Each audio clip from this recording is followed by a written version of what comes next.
Bismillahirrahmanirrahim. Assalamualaikum warahmatullahi wabarakatuh. Selamat pagi teman-teman di Layota yang luar biasa ya. Insya Allah semoga semuanya dalam keadaan sehat. Nah, pagi ini kita akan berbincang tentang ini ya, sesi inspirasi wirausaha bersama dengan dua tokoh pebisnis atau wirausahawan sukses, dan beliau ini adalah alumni dari SMA 8 Yogyakarta. Nah, sebelum kita memulai bincang pagi ini, saya akan memperkenalkan dulu nih pembicara kita hari ini. Yang pertama adalah beliau Bapak Hasnil, Bapak atau Mas nih ya? Mas kakak. Hasnil, oh ya kakak. Mas Hasnil Afrizal Mutakin. Jadi beliau adalah owner dan komisaris dari Peta Eka Matra Multikarya. Kemudian yang kedua founder, owner dan komisaris dari CV Agro Sukses Abadi, di mana perusahaan ini menyediakan ini ya, produk-produk berkaitan dengan hasil pertanian, peternakan dan seterusnya. Kemudian yang ketiga, beliau juga merupakan owner dan komisaris dari Sofia. Itu perusahaan yang kaitannya dengan servis mesin cuci, dan di sana ini ya bermitra dengan lulusan-lulusan dari SMK seperti itu. Nah, riwayat pendidikan beliau adalah sarjana dari program Fisika FMIPA UGM Yogyakarta. Kemudian beliau juga sebagai praktisioner di bidang neurolinguistik psikologi. Kemudian juga terapis dari clinical hipnoterapis seperti itu. Kemudian beliau alumni SMA 8 angkatan 2004. Yeah. Seperti itu, dan sekarang beliau tinggal di daerah ini ya, Kasihan, Bantul. Nah, mungkin kalau ada teman-teman yang tinggal di sana bisa bersilaturahim dengan beliau untuk bisa berguru langsung nih terkait dengan ilmu wirausaha seperti itu. Kemudian yang nggak kalah hebat juga, ini adalah alumni SMA 8 angkatan 2013. Nah, namanya adalah Fatin Naufal Nur Islam seperti itu. Nah, kalau Mas yang satu ini nih itu punya usaha di bidang startup ya. Startup, sudah banyak startup yang digeluti dari sejak tahun 2017 seperti itu. Jadi ada startup GoFood and bagi piring seperti itu. Kemudian ada startup di bidang yang sekarang ditekuni adalah Widya Edutech, PT Widya Kreasi Bangsa. Kemudian sempat juga menjadi General Manager and Manager of Business Development di Amikom Business Park Inkubator. Kemudian yang lain juga beliau sempat menjadi ini ya, mentor di Badan Ekonomi Kreatif Indonesia, dan beliau adalah lulusan dari jurusan Teknik Industri UGM ya Mas ya. Ya, seperti itu. Nah, ini sebenarnya banyak ya deskripsi yang luar biasa dari perusahaan startup ini, tapi nanti kita akan bicarakan lebih jauh ketika kita sudah mulai sesi tanya jawab seperti itu. Begitu.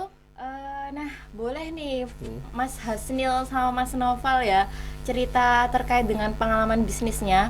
Nah, itu gimana sih, mulainya sejak kapan, atau dulu mungkin sejak ada pengalaman sejak SD mungkin, atau kemudian TK sudah dibawain jajan sama ibunya, suruh membawa ke sekolah dijual, atau seperti apa sehingga bisa menjadi pebisnis yang sudah sukses luar biasa ini seperti itu. Nah, monggo kesempatan waktunya saya berikan ke dulu ya.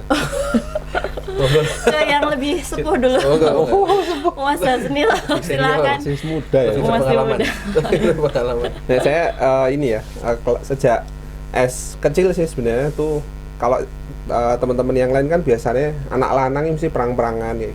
Saya lebih seneng ini pasaran sebenarnya, jualan gitu, karena saya lihat tuh kok asik gitu jualan. Saya penasaran gitu, kok bisa sih orang jualan itu bisa dapat uang gitu. Sejak kecil tuh mikirnya gitu. Nah, baru SMA itu bener tadi kata Mbak Ika Feni ya, yang bawa itu bapak saya. Jadi bapak saya itu masih jualan kelontong waktu itu. Ya, gue sangu, gue beng-beng gitu. Bawa beng-beng, bawa sonsi, bawa apa, gue sangumu gitu. Jadi sangunya kon ngedol gitu. Ya alhamdulillah laris gitu, mesti habis gitu. Tapi kan waktu itu kita nggak mikir untung ya. Baru setelah itu tertarik itu, waktu itu tuh teman-teman lagi ngetren-trennya itu stiker Delayota itu.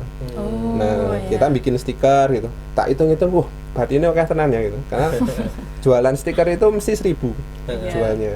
Terus harganya bikinnya itu paling cuma 200-300 rupiah gitu. Nah, teman saya dulu yang ngajari itu, "Ki lho carane ngene" gitu. Terus uangnya paling sugih dhewe, gaweane dodolan wae gitu.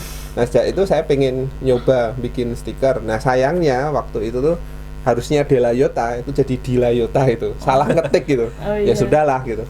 Nah, itu berlanjut setelah saya SMA, saya di kuliah. Itu saya mengamalkan KKN, Mbak. Oh iya, Ya, KKN. kuliah, Kerja kerja, nyata. nikah. Oh, berarti nikah sambil kuliah Kuliah. nih. Ya, Wah, luar nah, biasa. Di kuliah ini saya nggak berhenti cuma kuliah saja, tapi saya sudah mulai untuk ya nyoba kerja sana kerja sini gitu, sampai akhirnya saya nikah. Terus disitulah mulai saya benar-benar serius. Tadinya masih main-main aja, untung nggak dihitung, bawa rugi bawa untung, yang penting nyoba gitu kan. Iya. Nah, sekarang kalau udah punya istri ya itu udah mulai awal-awal saya jualan laptop. Tapi waktu itu saya karena mungkin ini ya gen-gen milenialnya udah mulai ada kan, milenial 81 ke atas kan. Iya. Nah, itu saya masih 86 waktu itu kan, jadi udah milenial. Jadi kalau yang lain itu mikirnya kan jualan itu harus buka toko. Iya. Nah, saya jualan laptop nggak mau buka toko gitu. Waktu itu belum ada Facebook ya. Iya. Jadi adanya saya pakai SMS. Oh iya. Nah, dari situlah saya nyoba gitu, pakai SMS setiap pagi urung sikatan. Jangan ditiru ya.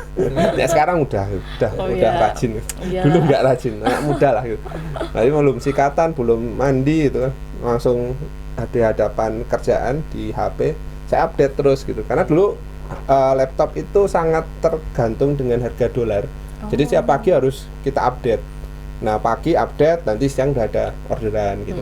Dan alhamdulillah dengan cara seperti itu, waktu itu lumayan bisa dapat penghasilan tuh 1,5 juta bersih gitu. Oh, itu per Lumayan. bulannya ya. Per bulan. Di zaman itu udah banyak. Zaman itu Iya, udah banyak. Udah banyak ya.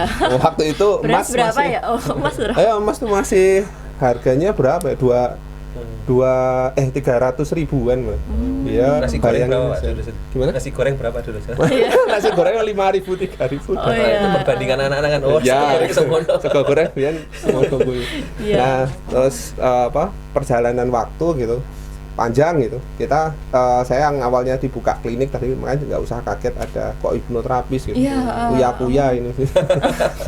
Jadi kuya itu bohongan aja. Kalau yang bener itu ya mau bangun ya bangun aja, mau ikut hipnonya hipno aja. Jadi nggak ada ilmu mistis sama sekali, hanya permainan kata sama fokus aja. Terus setelah saya dari klinik ini baru saya mulai mendirikan perusahaan sendiri yang iya. CV Asa tadi. Jadi di Agro Sukses Abadi itu saya sama istri.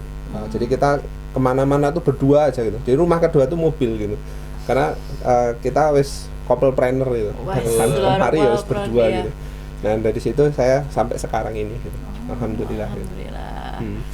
Luar biasa ya ternyata perjuangannya Mas Hasnil dari KKN kuliah kerja nikah. Kemudian sampai sekarang sudah ini ya menjadi couple planner yang sukses dalam bidang Punya anak. bisnis. Oh iya. Dalam bidang bisnis yang ini ya ada 3 perusahaan yang beliau miliki seperti itu. Kemudian untuk Naufal nih gimana memulai bisnisnya? Ini ya, ini bedanya adalah startup ya, yang sekarang baru digandrungi sama remaja-remaja Lagi ngetren. generasi Z ya, yang baru ngetren zaman IT. Nah, mungkin bisa dijelaskan dulu nih sebenarnya startup tuh bedanya sama bisnis yang lainnya tuh seperti apa? Kemudian pengalamannya ya bisa diceritakan seperti itu. Ya, sebenarnya startup ini ya belum ada definisi yang baku. Jadi setiap orang bisa punya definisinya masing-masing. Menurut si A gimana, menurut si B gimana. Tapi ada satu kesamaan yang didefinisikan, jadi growth-nya. Jadi sebenarnya kalau dari kata bahasa startup kan memulai ya, rintisan gitu. Jadi mau jualan bakso tapi baru merintis, jualan stiker baru merintis, ya sebenarnya secara bahasa itu startup juga. Tapi kalau kita melihat definisi yang lebih komprehensif dari berbagai orang yang ngasih pendapat, sebenarnya di sisi growth-nya atau pertumbuhannya. Nah, jadi kalau pertumbuhannya bisa didorong secara cepat, Itu sebenarnya ciri-cirinya startup gitu. Makanya seringkali karena yang bikin growth-nya cepat itu karena teknologi gitu kan, orang sering mengafiliasikan bisnis yang berbau teknologi itu startup. Jadi sebenarnya asalkan growth-nya emang kenceng bisa di scale up gitu, itu sebenarnya startup juga ya. Contoh kita mau bikin mall, tapi nggak perlu harus selama bikin mall pada umumnya dan nggak perlu sebesar biayanya mau bikin mall pada umumnya. Misalkan bikin mall kan nyari tempat strategis udah mahal, bangun bangunan juga berapa triliun sendiri. Kalau rukonya penuh dia harus bangun lagi. Kalau mau melebarkan sayap seluruh Indonesia biar datang ke mallnya dia harus bikin di setiap daerah, kan itu sangat lama dan sangat susah. Sedangkan dengan analoginya startup ini, jadi dengan teknologi itu bisa tuh langsung. Contoh sekarang banyak e-commerce yang sebenarnya itu pengganti ya kayak mall sebenarnya kan, cuman bisa seluruh Indonesia jutaan orang jual beli bisa gitu. Dan banyak contoh yang lain lah ya, untuk makanan, untuk apa kan misalnya begitu. Jadi sebenarnya ciri-cirinya lebih di sisi growth-nya kalau yang saya pahami ya. Bisa jadi nanti ngobrol sama siapa punya definisi sendiri karena nggak ada KBBI-nya soal startup. Jadi gambaran umumnya kayak gitulah kurang lebih. Oke, kemudian pengalamannya nih Mas Naufal untuk memulai bisnis di bidang startup ini kayak gimana gitu? Saya mungkin tidak berpengalaman Pak Asil tadi ya.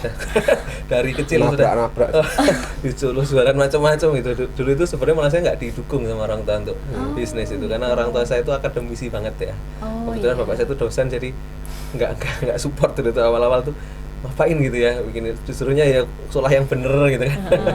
Sekolah yang tinggi gitu. Jadi laut gitu ya. arahnya didorong ke situ dari kecil tuh, arahnya akademisi banget gitu ya, disuruhnya ke sana. Makanya sebenarnya saya baru tertarik dunia bisnis itu juga dari SMA lulus kelas 3 mau lulus itu kan dulu liburnya agak panjang tuh. Baru tertarik dunia bisnis sebenarnya di momen itu sih. Momentum agak nganggur terus pengen melakukan sesuatu, yuk malah seneng gitu. Kayaknya bisnis menarik ini. Dan ternyata emang dilihat-lihat, ternyata dampaknya untuk ya masih muda ya, idealisme membangun negeri itu, waduh. Dulu lihat entrepreneur kayaknya dampaknya gede nih gitu. Jadi makin terdorong gitu, pengen jadi sosok yang berpengaruh untuk Indonesia gitu. Luar biasa. Biasa anak muda kan semangat dulu masih gitu ya. Ya semoga semangat itu masih terjaga sampai sekarang. Amin. Ya, ini idealisme ini anak muda ini kadang jadi tantangan ini menjaganya. Jadi dulu karena itu dan ternyata emang menarik sekali ya dan bisnis bagi saya ketika itu. Terus ya mulai bisnis kecil-kecilan sih sebenarnya dulu tuh. Jadi dulu sambil nunggu masuk kuliah tuh sampai masuk kuliah setahun itu bikin roti bakar, jualan. Tapi dulu masih kerja keras tapi nggak kerja cerdas gitu. Jadi capek doang gitu. Karena malamnya kita bikin, terus paginya kita distribusi, gitu terus muter terus kuliahnya jadi nggak beres, IP saya jadi anjlok banget, dimarahin orang tua gitu. Terus mulai introspeksi juga. Dulu sempat akhirnya ibu saya tuh bilang gini, sebenarnya kamu tuh gimana ya? Mungkin beliau ngasih analogi sih. Ada 2 orang gitu ya. Satu orang dia pengen ngambil air, dia akhirnya nimba sumur. Ada 1 orang lagi karena dia pinter, dia bisa bikin mesin untuk nimba air dengan cepat, dengan lebih mudah. Nah, kamu tuh punya potensi buat jadi orang yang kedua gitu. Jangan habiskan waktu dan tenagamu hanya untuk jadi orang pertama. Jadi aku mulai mikir, mungkin disuruh kuliah sebenarnya intinya. Tapi intinya kalau aku mau bisnis itu ya pakai ilmu kuliah gitu. Jadi dimintain sih kuliah yang benar biar ada ilmu yang tinggi, itu dipakai untuk bisnis. Nah, sekarang aku mulai memahami itu sih. Di era sekarang teknologi sangat dibutuhkan. Aku kuliah di teknik tuh kayak ini mungkin masih di situ gitu, kepake ilmunya gitu. Jadi ya makanya sekarang saya banyak di startup ya, karena sebenarnya emang tertarik juga di dunia teknologi. Makanya saya dulu masuk ke teknik UGM juga karena tertarik di dunia teknologi. Jadi kayak gitu sih, misalnya gitu sih. Dulu akhirnya pas kuliah macam-macam sih akhirnya tetepan, meskipun ya akhirnya harus konsekuen dengan ini ya kuliahnya. Meskipun akhirnya sebenarnya juga nggak begitu konsekuen juga sih, karena kuliah saya lama, IP saya nggak begitu tinggi, bahkan saya ijabsah dulu baru ijazah. Wah, ini juga luar biasa, pejuang. Kita satu visi Pak. Dan nikahnya dulu sebelum wisuda. Berarti kuncinya KKN dulu. Ini menyimpulkannya salah ini kayaknya. Harus nikah dulu. Tapi ada benernya sih ya. Semenjak saya nikah itu ya alhamdulillah rezekinya malah makin lancar gitu. Dulu saya nikah tuh penghasilan ya nggak seberapa, masih nggak begitu tetap lah ya, karena ya serabutan macam-macam dulu, apapun coba dijual atau gitulah. Terus masih kuliah, masih skripsi, bahkan dulu saya masih jadi pengurus BEM. Jadi nggak tahu mertua saya kok mau gitu nih Mas. Tapi alhamdulillah setelah itu malah justru banyak rezeki datang ya. Terus ya mulai ada bikin PT sendiri ya setelah nikah. Ya sampai sekarang ada PT 1 lagi, jadi ada 2 PT. Jadi ya alhamdulillah justru malah gara-gara nikah, siapa tahu ya, jadi nggak rezeki ya. gitu ya. Mungkin singkatnya begitu ya, takutnya kepanjangan ya cerita banyak. Oke. lanjut nih, apa ya, kalau tadi kan sudah ngobrolin nih gimana pengalamannya Mas Hasnil dan Mas Noval untuk memulai wirausaha ya. Dan kalau tadi Mas Noval bilang, wah zaman masih muda idealismenya tuh masih ini ya, masih tinggi. Emang idealisme yang seperti apa sih Mas kalau untuk wirausahawan muda seperti itu? Mungkin bisa dijelaskan. Aku dulu. Ya, sebenarnya dulu salah satu hal yang mendorong itu ya soal data itu ya, data jumlah entrepreneur. Kalau saya cek berita terakhir itu kan Pak Jokowi sempat cerita ya, Presiden kita sempat bilang bahwa negara maju itu rata-rata 14% gitu kalau negara maju. Nah, sedangkan kita kan masih di angka 3,5, kalau nggak salah mungkin nanti bisa dikoreksi ya. Jadi masih jauh untuk bisa mencapai sebagai negara yang maju sebenarnya. Nah, ini perlu kita dorong kan. Nah, dulu itu termotivasi soal itu, wah ini kok kenapa kita jarang ada yang jadi entrepreneur ya gitu kan. Ya, bahkan kayak di jurusan saya pun di teknik industri UGM juga kebanyakan mayoritas itu kerja gitu. Jadi jarang ada yang mau ngambil jalan berbisnis gitu. Padahal sebenarnya banyak potensi. Indonesia kan masih banyak banget masalahnya, masih banyak banget kebutuhannya gitu. Jadi harusnya ini bisa jadi opportunity yang bagus gitu. Masa iya kita jadi market terus kan? Jumlahnya sangat banyak, ada 250 juta orang, orangnya konsumtif semua sebenarnya juga kan kita kan. Ya, betul. Ini mau corona mau enggak kan tetap ya setuku ya kan. Teman saya tuh ada yang tetangga saya biasa wae tapi motornya Ninja, HP-nya iPhone gitu. Jadi Indonesia kan memang ini ya. Bayangkan aja orang yang konsumtif itu ada segitu banyaknya, itu sebenarnya bagi negara asing itu menarik banget itu.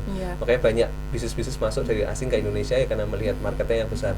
Ya masa kita hanya terus menjadi market kan ya.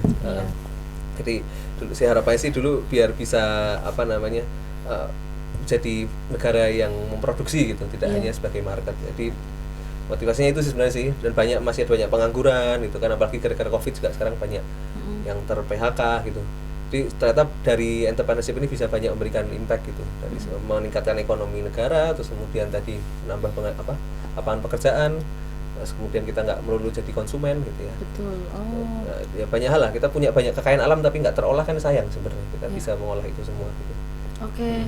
Nah mungkin kalau tadi ya berbicara, wah ternyata berwirausaha itu bisa membuka lapangan pekerjaan ya untuk orang-orang yang mungkin belum bisa mendapatkan pekerjaan kayak gitu. Nah saya mau tanya nih sama Mas Hasnil. Nah kan sudah mendirikan CV atau perusahaan ya, ada 3 kalau salah tadi.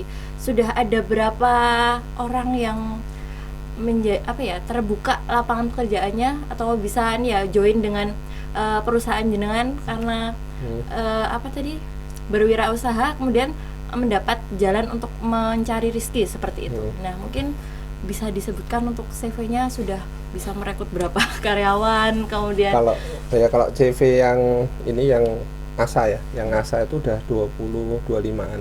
25. Ya, kalau yang Kamatra ada 70-80-an orang. Luar biasa. Applause yang luar biasa. Ya, 100 sama yang outsourcing kan. Iya, betul.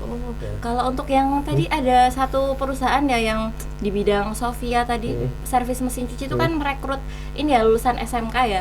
Nah, itu mungkin bisa diceritakan juga Pak pengalamannya. Itu kolaborasi sama teman saya. Jadi sekarang itu kalau posisi saya itu kalau bikin bisnis udah nggak bisa sendiri. Maksudnya kita kolaborasi sekarang. Jadi dan saya juga menempatkan diri itu sebagai mentor atau coach aja sekarang. Di komisaris saya modali kayak gitu. Nah beliau ini jadinya sendirian gitu, jadi sendiri servis apa sendiri. Terus kemudian ketemu saya, yuk kita kembangin. Kalau kamu sendiri aja, kalau kamu sakit kan gimana kan gitu, nggak bisa dapat penghasilan toh gitu. Terus penghasilannya juga pas-pasan, ada pas butuh pas ada gitu. Pas nggak ada ya nggak ada. Nah ketika sudah kita kerjasama, jadi bulan ini tuh tepat 1 tahun. Nah tepat 1 tahun, dulu beliau sendiri, sekarang udah ada 3 teknisi, ada 1 CS, dan tambah beliau, kalau tambah beliau ya 5 gitu. Dan alhamdulillah udah survive, dan pandemi itu nggak kena efek sama sekali gitu. Luar biasa. Dan dia juga malah nambah teknisi kan, saya juga ternyata nggak semua bisnis itu terdampak gitu. Hanya kita saja cara memandangnya. Kalau misalnya itu terdampak, Allah itu kalau nutup 1 pintu maka akan buka pintu yang lain gitu. Kalau yang biasanya tadinya itu mall atau yang lainnya foya-foya gitu ya gantian yang lain, industri makanan kayak kami yang di beras itu kan panen malahan kan gitu. Nah itu. Terus mungkin nambahi dikit ya tentang idealis gitu. Jadi saya udah jalan beberapa tahun itu rasanya bisnis itu kok kayak gitu-gitu aja gitu, kayak cuma hanya ngejar untung aja gitu. Nah ternyata salah gitu. Jadi ketika kita itu bisnis itu malah yang pertama kali digali itu adalah why-nya. Kenapa sih kamu bisnis gitu? Jadi ketika kita itu bisnis, kita memang bicara tentang ada menghasilkan profit ya, tapi bukan berhenti di profitnya, tapi habis profit itu kamu mau gunain untuk apa gitu. Nah itu yang bikin kita itu energi yang nggak pernah habis-habis. Kan saya kalau dihitung itu sampai mungkin ribuan kali mau pengen nyerah karena beras itu sulit gitu, berat, sulit gitu. Mungkin kalau pakai software kan simpel ya, di reset aja selesai gitu. Tapi kalau di beras kita udah ketemu petani, udah ketemu supplier. Kalau kita cut gitu, kasihan mereka kan gitu. Mereka udah jadi bentuk industri gitu. Nah, alhamdulillah dengan kita membenahi why-nya, terus kemudian saya ketemu guru. Jadi kalau bisnis itu ya kita butuh mentor, butuh coach gitu ya. Guru saya itu bilang gini, Paretonya bisnis itu leadership. Loh, bukan jualan ya gitu. Saya dari awal tuh saya kira jualan, makanya saya kuatkan ilmu-ilmu jualan di online-nya aja gitu. Tapi ternyata bisnis itu bicara tentang manusia dan bicara tentang kepercayaan. Nah dari situlah alhamdulillah jadi